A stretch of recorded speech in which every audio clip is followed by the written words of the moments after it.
Hi friends, எல்லோரும் எப்படி இருக்கீங்க? நான் உங்கள் அனிதா சேகர். எல்லாருக்குமே இனிய தமிழ் புத்தாண்டு நல்வாழ்த்துக்கள். இன்றைக்கி என்ன ரெசிபி செய்ய போகிறோன்னா, சுசியம் இல்லைன்னா சுழியம் உருண்டை எப்படி செய்கிறதுன்னு பார்க்கலாம். நாங்கள் வந்து பூரணம் பூரெல்லோ அப்படின்னு சொல்லுவோம். இது ரொம்ப நல்லாயிருக்கும் ஃப்ரெண்ட்ஸ், டிஃப்ரெண்ட்டாகவும் இருக்கும். ஸோ ஃபுல் வீடியோ ஸ்கிப் பண்ணாமல் பாருங்கள். உங்கள் எல்லாருக்குமே ரொம்ப பிடிக்கும். ரொம்ப ஈஸியாகவும் குயிக்காகவும் செஞ்சிடலாம். நல்லா டேஸ்ட்டாகவும் இருக்கும் ஃப்ரெண்ட்ஸ். இப்போ வாங்க வீடியோக்குள்ளே போகலாம். எப்படி செய்கிறதுன்னு பார்க்கலாம். ஃபஸ்ட்டு வந்து நம்ம கடலப்பருப்பு வந்து ஊற வச்சுருக்கேன். அதை வந்து குக்கரில் போட்டு வேக வச்சு எடுத்துக்கலாம். ஒரு 2-3 விசில் விட்டால் போதும், நல்லா வெந்துடும். பாருங்கள், 3 விசில் விட்டுருக்கேன் நான். 3 விசில் விட்டதுக்கப்புறம் ப்ரெஷரில் அடங்கினதுக்கப்புறம் பாருங்கள் நல்லா வெந்திருக்கு. இப்போ இதை நம்ம ஃபில்ட்ரு பண்ணி எடுத்துக்கலாம். பாருங்கள், கொஞ்சம் சூடாகட்டும். சூடாகின வேட்டி ஒரு மிக்சர் ஜாரில் சேர்த்தி அதோட ஏலக்காய் சேர்த்தி நல்லா அரைச்சி எடுத்துக்கலாம். பாருங்கள், இந்த அளவுக்கு நல்லா பிளெண்ட் பண்ண எடுத்து ஒரு பவுலில் சேர்த்திக்கலாம். இதே மாதிரி எல்லாமே பிளெண்ட் பண்ணி எடுத்து வச்சுக்கோங்க. இன்னொரு பாத்திரத்தில் வந்து ஸ்டவ் மேலே வச்சுட்டு நம்ம ஒரு கப்பு வெல்லம் சேர்த்திக்கலாம். கொஞ்சமாக தண்ணி விட்டு நல்லா அது ஃபுல்லாக மெல்ட் ஆகிற அளவுக்கு, நம்ம கரையிற அளவுக்கு நல்லா மிக்ஸ் பண்ணி விட்டுக்கலாம். பாருங்கள், வெல்லம் ஃபுல்லாக நல்லா கரைஞ்சதுக்கப்புறம் இதுக்கு பாகுப்பதெல்லாம் பார்க்க தேவையில்லை ஃப்ரெண்ட்ஸ். இப்போ பாருங்கள், அரைச்சி வச்சுருக்கிற சன்னாதால் இதை வந்து சேர்த்தி நல்லா மிக்ஸ் பண்ணி விட்டுக்கலாம். பாருங்கள், இந்த அளவுக்கு நம்ம உருண்டை பிடிச்சி பார்க்கணும். இந்த அளவுக்கு சாஃப்டாக இருக்கணும். ரொம்ப கெட்டியாகவும் இருக்கக்கூடாது, ரொம்ப குழஞ்சியும் இருக்கக்கூடாது.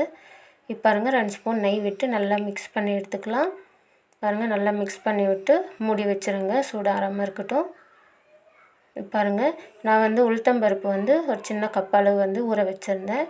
இப்போ பாருங்கள், ஒரு 2 மணி நேரம் ஊற வச்சதுக்கப்புறமா எடுத்து ஒரு மிக்சர் ஜாரில் போட்டு அரைச்சி எடுத்துக்கலாம். நல்லா மைய அரைச்சி எடுத்துக்கலாம். கொஞ்சம் தண்ணி கூட சேர்த்து அரைச்சிக்கோங்க. பாருங்கள், இந்த அளவுக்கு நல்லா நைஸாக அரைச்சி எடுத்துக்கலாம். நல்லா அரைச்சி எடுத்ததுக்கப்புறம் அப்படியே வச்சுருக்கலாம்.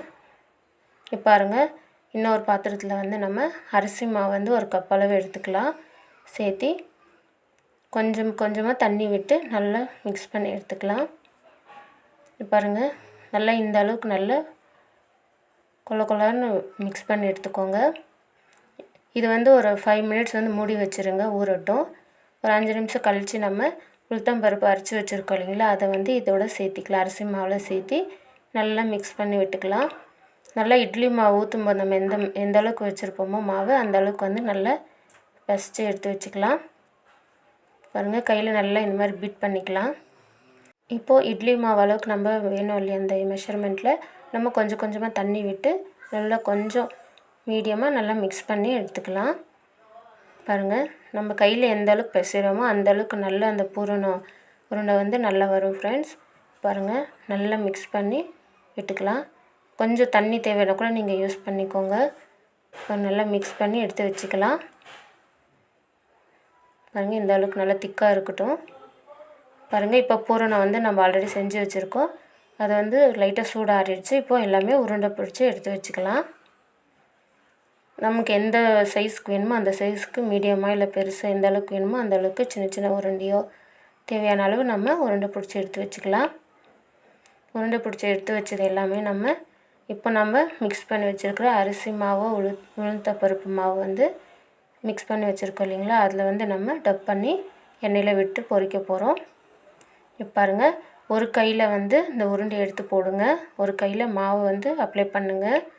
லெஃப்ட் ஹேண்ட் யூஸ் பண்ண வேண்டாம்னா ஒரு ஸ்பூன் மூலிமா கூட நீங்கள் யூஸ் பண்ணிக்கலாம். இதே மாதிரி மாவில் வந்து ஃபுல்லாக டப் பண்ணிவிட்டு நம்ம எண்ணெயில் பொரித்து எடுத்துக்கலாம். பாருங்கள், நல்லா மீடியம் ஃப்ளேமில் வச்சு நல்லா பொரித்து எடுத்துக்கோங்க. இது கொஞ்சம் டிஃப்ரெண்ட்டான ரெசிபி, நீங்களும் உங்கள் வீட்டில் ட்ரை பண்ணுங்கள் ஃப்ரெண்ட்ஸ், ரொம்ப நல்லாயிருக்கும். பாருங்கள், எண்ணெயில் நல்லா பொரித்து எடுத்துக்கலாம். லைட்டு கோல்டன் ப்ரௌன் கலர் வந்தால் போதும், ரொம்ப டார்க் கலர் ஃப்ரை பண்ண தேவையில்லை. நல்லா மீடியம் ஃப்ளேமில் வச்சு நம்ம ஃப்ரை பண்ணோன்னா நல்லா வெந்துடும். நம்ம அந்த பூரணம் வந்து மாவில் முக்கி எடுக்கும்போது வந்து நல்லா திக்காக இருக்கும்போது நல்லா பிடிச்சிக்கும். பாருங்கள், எல்லாமே ஃப்ரை பண்ணி இதே மாதிரி எடுத்து நம்ம ஒரு பவுல் செட் பண்ணிடலாம்.